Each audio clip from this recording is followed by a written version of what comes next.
అందరికీ నమస్కారం. ఈ రోజు మన గౌరవ ముఖ్యమంత్రి వర్యులు నారా చంద్రబాబు నాయుడు గారు, ఆయన కుమారులు నారా లోకేష్ గారు, అలాగే అంబటి రాంబాబు గారు, మన ప్రియతమ నేత జగన్ గారు కూడా వచ్చారు. ముందుగా బాబు గారు ఈ మధ్య చాలా ఓవర్ యాక్షన్ చేసేస్తున్నారు. ఎక్కడ పడితే అక్కడ వంటగదిలో దూరడం, వంటలు చేసాడు. ఈ మధ్య కావలి వెళ్లి అక్కడ చేపల కూర వండేసి ఎంతో చక్కగా తిని వచ్చేశారు. అలాగే ప్రతి నెల హెలికాప్టర్ ఎక్కి ఎక్కడికో వెళ్లిపోవడం, అక్కడ వంటగదిలో దూరేయడం, వంటలు చేసేయడము, ఇలా చేస్తూ కోట్లాది రూపాయలను రాష్ట్ర ఖజానాకు బోక పెట్టేసి విచిత్రమైన నాటకాలు ఆడుతున్నారు. అంబటి రాంబాబు గారు వచ్చారు. చెప్పండి మా బాబు గారి గురించి. ఎంత డెవలప్ అయిపోయారంటే, సరే ఇంతకు ముందు వెన్నుపోటు పోవడంలో మిమ్మల్ని మించిన వాళ్ళు లేరు, కానీ ఈ మధ్యన లేటెస్ట్గా మిమ్మల్ని చూస్తుంటే చాలా గొప్పగా అనిపిస్తుందండి. మొన్న ఈ మధ్యన ఎక్కడికి వెళ్ళాడు? మీరు చెప్పింది నిజమే రాంబాబు గారు. ఆయన మొన్న కావలిలో చేపల మార్కెట్ వెళ్లి స్వయాన్న చేపలు కొని ఓవరాక్షన్ చేసేసి ఎంతో చక్కగా చేపల కూర వండారు. కావలి దగ్గర మత్స్యకార భరోసా కోసం మత్స్యకార దీని గురించి వెళ్ళాడు. మత్స్యకారుల దగ్గర డ్రామా వేసి మొదలెట్టాడు. ఎంత అద్భుతమైన డ్రామా అండి. చేపల పులుసు వండాడంట, చేపల ఫ్రై వండాడంట, అవి తిన్నాడంట. రాంబాబు గారు, మా చంద్రబాబు గారంటే ఏమనుకుంటున్నారు? ఆయన పాక శాస్త్రములో ఎన్నో అవార్డులు పొంది ఉన్నారు. వారి చేతితో ఏ వంట చేసిన అమృతంలా ఉంటుంది. ఇకపోతే మా బాబు గారు చేపల కూర చేతితో తిన్నారా లేక ఇంకా దేనితో అయినా తిన్నారా కొంచెము చెప్పండి. చేపల పులుసు చెంచాతో తిన్నాడు చూసారా? నేను చేపల పులుసు నా చిన్నప్పుడు ఇది అంటున్నా, చెంచాతో చేపల పులుసు తింటావు నాకు తెలియదు. రాంబాబు గారు, మా బాబు గారు, మా చంద్రబాబు గారు నోటితో తినగలరు, చేత్తో తినగలరు, చెంచాతో తినగలరు, దానితో కూడా ఆయన తినగలరు. మీకు తెలియదు ఆయన టెక్నాలజీ గురించి. మీకు ఒక విషయం చెబుతాను. అసలు స్టవ్ వెలిగించకుండానే చేపల కూర వండగల సామర్థ్యము, టెక్నాలజీ మా బాబు గారికి తెలుసు. తెలియకపోతే తెలుసుకోండి. ఇంకో గొప్ప విషయం, మీరు ఆశ్చర్యపోతారు. అసలు స్టవ్ వెలిగించుకోకుండానే చేపల పులుసు వండినటువంటి ఘటన సమర్థుడు నారా చంద్రబాబు నాయుడు గారు. ఎంత టెక్నాలజీ పెరిగిపోయిందండి.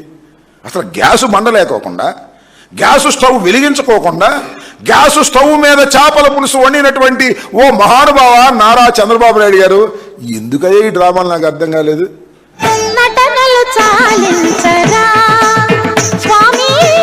రాంబాబు గారు ఎంతో చక్కగా వివరించారు. ఇక చాలు గాని మీరు వెళ్ళి రండి. ఇకపోతే మా చిన్నబాబు గారు వస్తున్నారు. తండ్రి గారి నటనకు ఏదో అవార్డు ఇవ్వాలని ముచ్చట పెడుతున్నారు మా చిన్నబాబు గారు. చిన్నబాబు గారు నాన్నగారికి ఎటువంటి అవార్డు ఇస్తారు కొంచెము చెప్పండి. భాస్కర్ అవార్డు వచ్చేస్తుందండి. ఎంత అద్భుతంగా నటిస్తాడంటే అసలు నాకే ఆశ్చర్యం వేస్తుంది. ఆ నటన చూస్తే నాకే ఆశ్చర్యం వేస్తుంది. ఎట్లుంటాడో మనం చూస్తున్నాం కదా. భాస్కర్ అవార్డు వచ్చేస్తుందండి ఆయనకి. ఎంత అద్భుతంగా నటిస్తాడంటే అసలు నాకే ఆశ్చర్యం వేస్తుంది. చిన్నబాబు గారు, మీకు సరిగ్గా నటనకు ఏ అవార్డు ఇస్తారో తెలిసినట్టు లేదు. భాస్కర్ అవార్డు కాదండి, ఆస్కార్ అవార్డు. దయచేసి మీరు కొంచెము సరి చేసుకోండి. మీరు అపార విద్యా మేరంగతులు కాబట్టి మీకు అన్ని విషయాలు తెలుసు. నాన్నగారి నటనకు ఆస్కార్ అవార్డు ఇవ్వడమే కరెక్ట్. ఎంతో చక్కగా మార్కెట్ కు వెళ్లి చక్కగా రిహార్సల్స్ చేసినటువంటి ఆ చేపలు అమ్మే వాళ్లతోటి చక్కగా బేరవాడి చేపలు కొని చేపలు తెచ్చి వారి ఇంటిలో వంట చేయడానికి సిద్ధపడుతున్నాడంటే ఈ ముఖ్యమంత్రి ఒక ముఖ్యమంత్రి అని చెప్పి సిగ్గు లజ్జ ఇడిచిపెట్టేశాడు. ప్రతి నెల హెలికాప్టర్ వేసుకొని వెళ్ళిపోతున్నాడు. ఏదో ఒక గ్రామంలో ఏదో ఇంట్లో దూరేస్తున్నాడు, వంటగదిలో దూరేసి వంటలు చేసేస్తున్నాడు. ఏమయ్యా ఇది? కడుపుకు అన్నం తింటున్నావా, శుద్ధం తింటున్నావా అని చెప్పి రాష్ట్ర ప్రజలు అడుగుతున్నారు. కోట్ల రూపాయలు బొక్క పెట్టేసి నువ్వు వెళ్ళి వంట చెయ్యాలా అని చెప్పి అడుగుతున్నారయ్యా.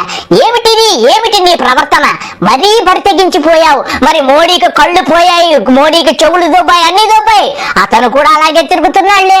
మాట్లాడితే స్వీడన్ వెళ్ళిపోతున్నాడు, అమెరికా వెళ్ళిపోతాడు, ఎవరెవరినో కలుసుకుంటాడు, మెల్లుడు వచ్చి అక్కడ ఇట్లిస్తూ అతను తిరుగుతుంటాడు. నువ్వు ఇలాగ విలేజులన్నీ తిరిగేసి వంటలు వండేస్తున్నావంటే ఏమి దౌర్భాగ్యమయ్యా ఈ రాష్ట్ర ప్రజలకి. మీరందరూ కూడా సిగ్గు లజ్జ అన్ని ఇడిచిపెట్టేసి తిరుగుతున్నారని చెప్పి ప్రజలు అనుకుంటున్నారు. సరైన సమయంలో మీకు పిర్రకు కర్రు కాల్చి వాత పెట్టడం ఖాయంగా కనపడుతుంది. ఇకనైనా మేల్కొని సిగ్గు లజ్జ తెచ్చుకొని కాసింత మంచిగా ప్రవర్తించండి అయ్యా. రాష్ట్ర ఖజానాకి ఎందుకయ్యా బొక్క పెట్టేసి హెలికాప్టర్ ఎక్కువని వేసుకొని వెళ్ళిపోయి నువ్వు వంటలు చేసేస్తున్నావంటే నీది అసలు మనిషి జన్మ కాదా? ఎందుకయ్యా ఈ యొక్క ఓవర్ యాక్షన్ అని చెప్పి అందరూ కూడా అడుగుతున్నారు. ఇకపోతే బాబు గారి రెండవ ఓవర్ యాక్షన్ చూద్దాం. ఆయన బైక్ ఎంత చక్కగా నడిపితారో తెలిసి కదా, మొదలు పెట్టండి బాబు గారు. మీరు చిన్నప్పుడు నడిపిందేలేండి, చిన్నప్పుడు నడిపిందేలేండి. ఏమన్నారు చంద్రబాబు గారు? చిన్నప్పుడే బుల్లెట్ బండి నడిపేశావా? అసలు స్టాండ్ తీయకుండానే నువ్వు బండి ఎక్కినోడివి, ఎంత చక్కగా నడుపుతావు. అవునులే, నీ బాబు మైసూరు మహారాజ్ కదా, ఖర్జూరు మహారాజ్, ఖర్జూరం నాయుడు గారు మైసూరు మహారాజ్ కాబట్టి మీకు చిన్నతనంలోనే బుల్లెట్ బండి ఉండేది. సిగ్గు లజ్జ ఉండాల. నీ బాబుకు 2 ఎకరాలు 2 గేదెలతో పెట్టుకున్నాడంట, బుల్లెట్ బండి చిన్నప్పుడే నడిపేశాడంట. ఎందుకయ్యా అబద్ధాలు? 1-2 లక్షల కొద్ది అబద్ధాలు చెప్తున్నావు. నీ బతుకు చెడత్తు. నీ దగ్గర మౌస్ ఇస్తా, కంప్యూటర్ మౌస్ ముడిచి ఎక్కడ పెట్టుకుంటావో పెట్టుకోమని చెప్పా ఆ రోజే. ఐటీ ఆయుధం మీకు ఇస్తా, ప్రపంచంలో ఉండే కంపెనీలు మీ ఇంటికి తీసుకొస్తా.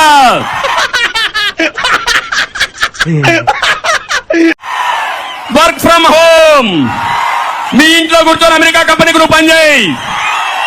బోరు కొడితే గుత్తిలో వర్క్ స్టేషన్లు పెడతా, మంచి గార్డెన్ లో, ఆరెంజ్ గార్డెన్ లో పెడతా.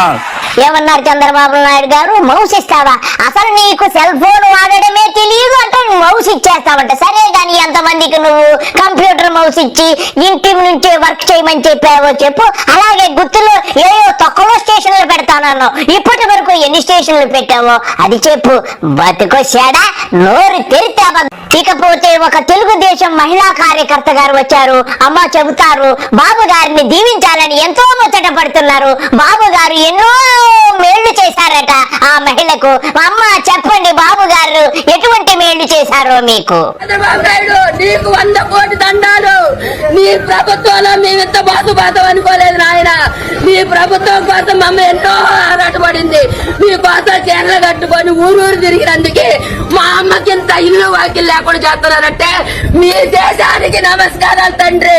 మీ తెలుగుదేశం పార్టీకి 100 కోటి దండాలు తండ్రి. మీ న్యాయంలో పేదవాళ్ళని బాధ పెట్టడమే మీ హక్కు అయిపోయింది సార్. మీరు పేదవాళ్ళని బాధ పెట్టడమే మీరు సంతోషపడుతున్నారు సార్. మీ దేశానికి 100 కోటి దండాలు సార్. మీ పార్టీలకి, మీకు, మాకు లాంటి వాళ్ళ మీద కాదు సార్. మీకేదన్నా ఉంటే మీకు బలిసిన వాళ్ళ మీద చూపించండి సార్, బలహీన వాళ్ళ మీద చూపించొద్దు సార్. మాకు న్యాయం జరగకపోతే మేము ఆత్మహత్య చేసుకొని వస్తాం సార్. మేము పురుగుల మందు రాయి మేము చచ్చిపోతాం. చూశారు కదా ఫ్రెండ్స్, ఆ తెలుగుదేశం మహిళా కార్యకర్తల ఆవేదన. ఇకపోతే ఒక హజరత్ గారు వచ్చారు. అన్న చెప్పండి, చిన్నబాబు గారు, పెదబాబు గారు, అదే చంద్రబాబు గారు మన జగన్ గారిని చూస్తే సుస్సు పోసుకుంటున్నారని తెలిసింది. కొంచెం మాకు చెప్పండి. నిజంగా చెప్పాలంటే జగన్మోహన్ రెడ్డికి చూస్తే ఉచ్చ కారిపోతుంది. ఒక్కొక్కళ్ళకి ఇప్పుడు చెప్తున్నా, ఉచ్చ కారిపోతుంది. జగన్మోహన్ రెడ్డి అనే వ్యక్తిని తెలుసుకుంటే రాత్రి కూడా చంద్రబాబు నాయుడు ఇంట్లో కూడా నిద్రపోవట్లేదంట. ఏమైనా ప్రోగ్రాం పెడితే రేపు ఎంతమంది జనాలు వస్తాను భయపడుతున్నాడు చంద్రబాబు నాయుడు. ఆయన ప్రశ్నిస్తానని చెప్పి అక్కడ హైదరాబాద్ లో పండుకుంటున్నాడు.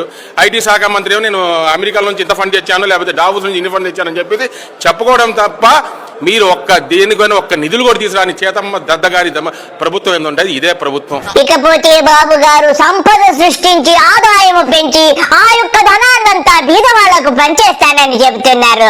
చెప్పండి బాబు గారు, ఎంత సంపద సృష్టించారు, ఎప్పుడు పంచుతున్నారు? మళ్ళీ సంపద సృష్టించి ఆదాయం పెంచిన ఆదాయం నిరంతరం ఈ పేదవాళ్ళకే ఖర్చు పెడతానని చాలా స్పష్టంగా చెప్పారు. మీరు అనుకుంటున్నారు పిల్లలు భారం అని. కాదు, పిల్లలే మీకు సంపదను నిరూపించే బాధ్యత నాదని మరొకసారి హామీ ఇస్తున్నా. నీ బతుకు నువ్వు, నీ బతుకు జడ. ఈ రోజు మళ్ళీ పిల్లలే సంపద, పిల్లల కోసం మనం అందరం కూడా కృషి చేయాల్సిన అవసరం వచ్చిందని మీ అందరికీ తెలియజేస్తున్నా. అందుకని నేను ఇంకొక నిర్ణయం కూడా చేసుకొని నెలలో వస్తున్నా మీ దగ్గరికి. మూడో చైల్డ్కి 30,000 రూపాయలు పుట్టిన వెంటనే ఇస్తాం. 4వ చైల్డ్కి 40,000 రూపాయలు ఇస్తాం. నీ బతుకు చెడ, నీ ముఖానికి మళ్ళా ఎర్రినో ఒకటి. పిల్లలు కనేస్తే 10,000, 30,000, 40,000 ఇస్తే నీ అమ్మ మొగుడు పెంచుతాడరా? ఏం మాట్లాడుతున్నావు? కడుపు కన్నం తిన్నావా, అశుద్ధం తిన్నావా? చంద్రబాబు చెప్పండి, జగన్ గారు ఈయనేం తిన్నాడు? కొంచెము సంపద సృష్టిస్తాను అని చెప్పిన ఈ పెద్ద మనిషి ఇప్పుడు ఏమంటా ఉన్నాడు? సంతానమే సంపద అంటున్నాడు. అని అంటూ ఏమంటున్నాడు? ముగ్గురిని కానండి, నలుగురిని కానండి అంటాడు. మూడో చైల్డ్కి 30,000 రూపాయలు పుట్టిన వెంటనే ఇస్తాం. 4వ చైల్డ్కి 40,000 రూపాయలు ఇస్తాం. ఈ పెద్ద మనిషి చంద్రబాబు నాయుడు గారు ఏదైతే చెప్తాడో కనీసం ఆయనన్నా పాటించాలన్నా? ఒరే అన్న రూల్స్ పెడతారు, ఆయన ఫాలో అవ్వరు, కానీ మనం ఫాలో అవ్వాలి.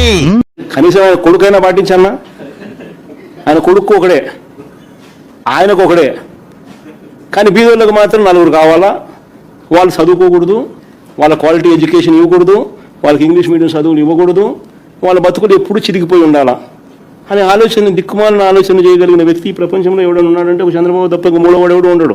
బాబు గారు ఎంతో చక్కగా చెప్పారు పిల్లలను కనమని, మరి నీ కొడుకు ఎందుకు పిల్లలు కనటం లేదని చెప్పి జగన్ గారు ప్రశ్నిస్తున్నారు. అయినా గాని మీరెప్పుడు ఇంట్లో ఉంటారు? మీరు పిల్లలు కనాలంటే మీరు ఇంట్లో ఉండాలి కదా. ఎప్పుడు విమానం ఎక్కి తిరగడము, ఆ కొంపలో ఈ కొంపలో దూరి వంటలు చేయడమే నీ బతుకు సరిపోతుంది. బతుకు చెడా ఇంకా పోతే 23 నెలలు నువ్వేమేం పీకావో కొంచెం చెప్పు చంద్రబాబు. సిగ్గు లజ్జాన్ని ఇడిచిపెట్టేసి చెప్పు. అందరూ గుర్తుపెట్టుకోవాలి, 23 నెలలు పరిపాలన, 23 లక్షల కోట్ల రూపాయలు పెట్టుబడులు, మా పిల్లలకి 23 లక్షల మందికి ఉద్యోగాలు కల్పించే బాధ్యత ఈ ప్రభుత్వాన్ని. మీరందరూ గుర్తుపెట్టుకోవాలి. నీ బతుకు నువ్వు, నీ బతుకు జడ. చంద్రబాబు గారు ప్రజలంతా గుర్తుపెట్టుకున్నారు. రోజు గుర్తుపెట్టుకోవాలని చెప్పాల్సిన పని లేదు. నీ పిర్రకు కర్రు కాల్చి వాత పెట్టే కాలం అతి త్వరలో ఉంది. అందరికీ నమస్కారము. బాయ్.